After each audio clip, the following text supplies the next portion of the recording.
What's up, guys? Mr. Fed here. Today, we're going to talk about another episode of Weirdo Vlogs. And this time, it's going to be about Red One and the death of good Christmas movies. So, a few weeks ago, Red One just came out in theaters, and it didn't make that much money, since I have seen, a lot of talks, and I have seen a review by Double Toasted on this movie that, this movie is just whack, and kind of like the reason why we'll never get really good Christmas movies since 2019. Since the last good one is Klaus, and that's a really great one. Since that's the Christmas movie that has heart and soul and also charm than this movie. Seriously, this movie has a $250 million budget. I repeat, $250 million budget. It has big name stars, like Dwayne Johnson, Chris Evans, Lucy Liu, and J. K. Simmons. This is the second time he's in the Christmas movie. I think the first time is Klaus. Yeah.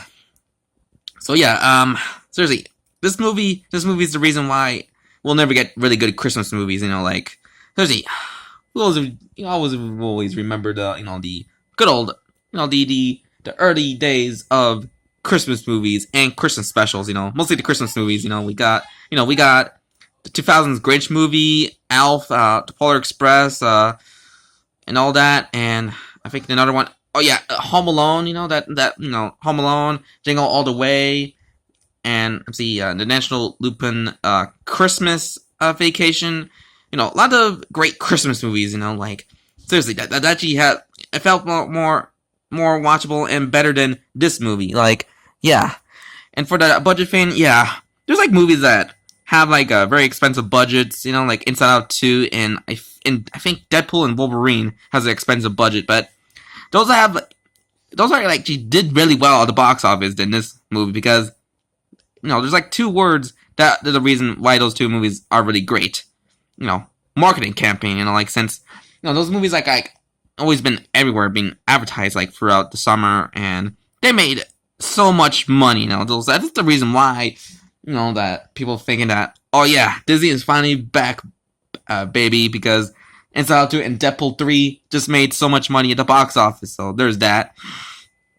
And another good example is I think Toy Story 3, which I think that has a bigger budget than the previous two movies, and possibly before Toy Story 4 came out, and that made so much money at the box office.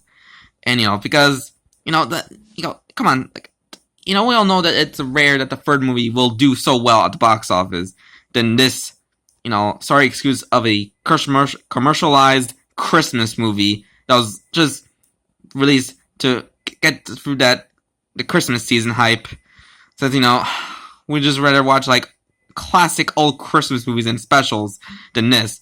For about the Christmas specials that, since nowadays they're kind of decent, but not as good as the good old days. We got How the Grinch Stole Christmas, the original Grinch TV special, Rudolph the Red-Nosed Reindeer, Santa Claus is Coming to Town, Frosty the Snowman.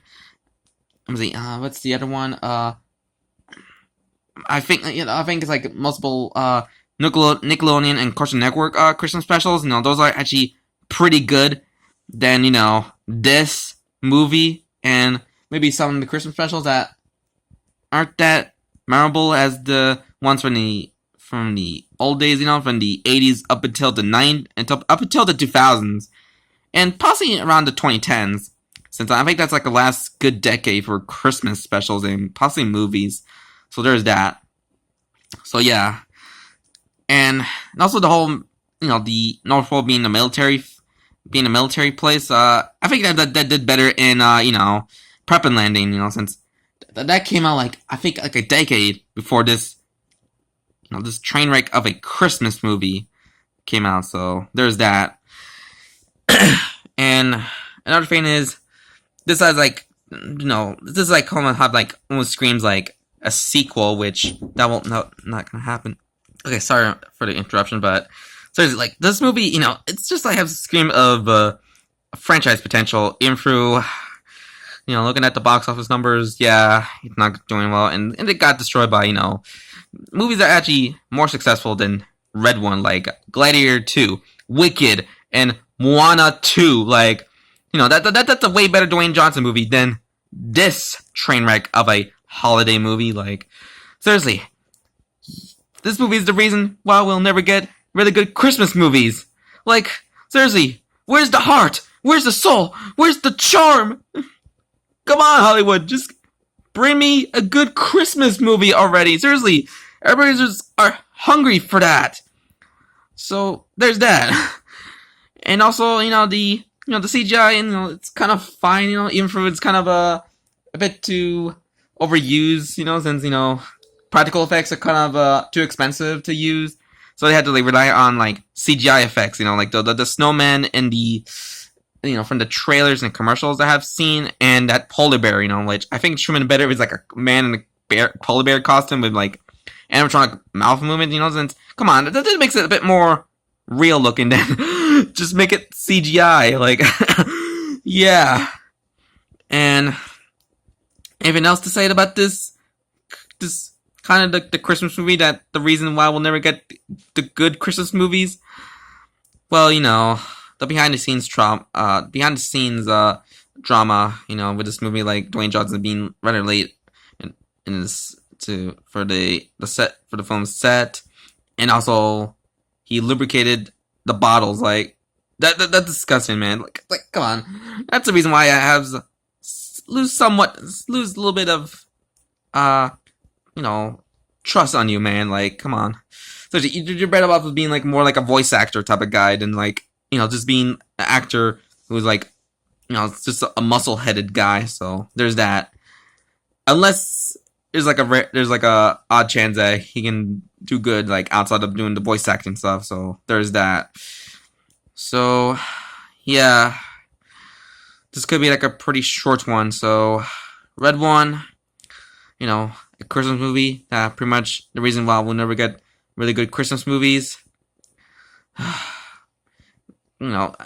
just have to wait until it comes out on like on streaming, like Amazon Prime Video, since this is like to be leaked straight to Amazon Prime, but they wanted to make it like a theater release, and also the reason why the behind the scene drama happens because the budget just raised up instead of like just cheaping it to, I don't know, $100 or $150 million. So there's that. And there's like other movies that that have like a more lower budget than this movie, like Godzilla -1, Toy Story 2, the original Shrek, Angry Birds movie 2, surprisingly enough, the first Sonic movie, I think Gremlins, Cloverfield. Let's see, what's the other one? The Bumblebee movie, and what's the other one? Oh yeah, most of the Leica films except for Missing Link, which I think that's like the most expensive one they made. Like, come on, they're more successful than this movie. No matter if the budget is small or big, since smaller budget movies equals more success, while big budget movies, neither gonna be make or break at the box office. So there's that. So yeah. Hope you guys enjoyed this Weirdo Vlogs episode about this movie, that, kind of destroy the future of Christmas movies that could end up being good. So yeah, like and comment this video, and subscribe for more content. This is Mr. Fetty here, and I hope you have a very good night.